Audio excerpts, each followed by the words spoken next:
Hello दोस्तों, राधे राधे। हम सुनाने जा रहे हैं आप सब बहुत प्यारा सा कजरी गीत। कैसे लगे आप सबको कमेंट में ज़रूर बताना। आप सब लाइक करना, सब्सक्राइब करना, ज़्यादा से ज़्यादा शेयर करना। राधे राधे।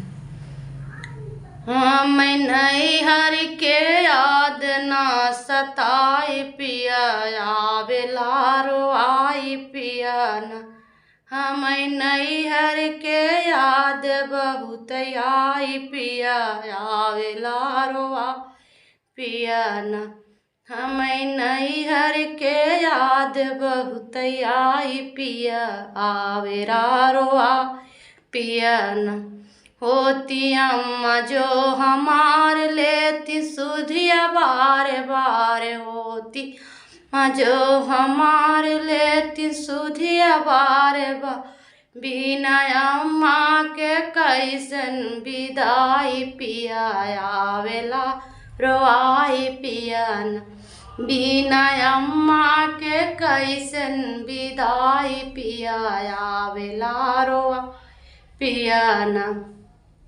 हम नैहर के याद बहुत आई पिया, आवेला रोआई पिया न।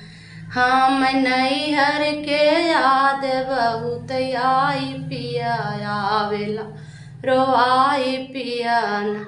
एक दिन नैहर हम गइली जतन कौना पहले, एक दिन नैहर हम गइली जतन कौना पहले।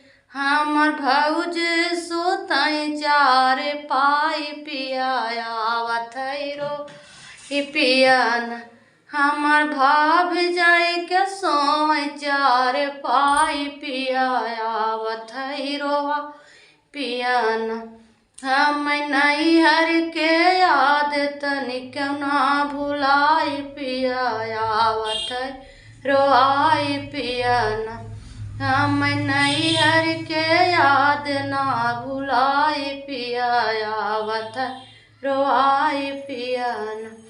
हमर चार चार भाई की तनिक न पाई, हमरे चार चार भाई इज्जत तनिक न पाई। जानी कैसे कैसे होला मोर भी पिया, आवत रोआई पिया न।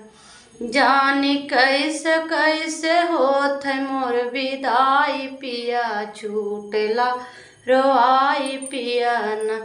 हमर नैहर के याद ना भुलाई पिया, आवेला रोआ पिया न। हमरा नैहर के याद ना भुलाई पिया, आवत रोआई पिया न।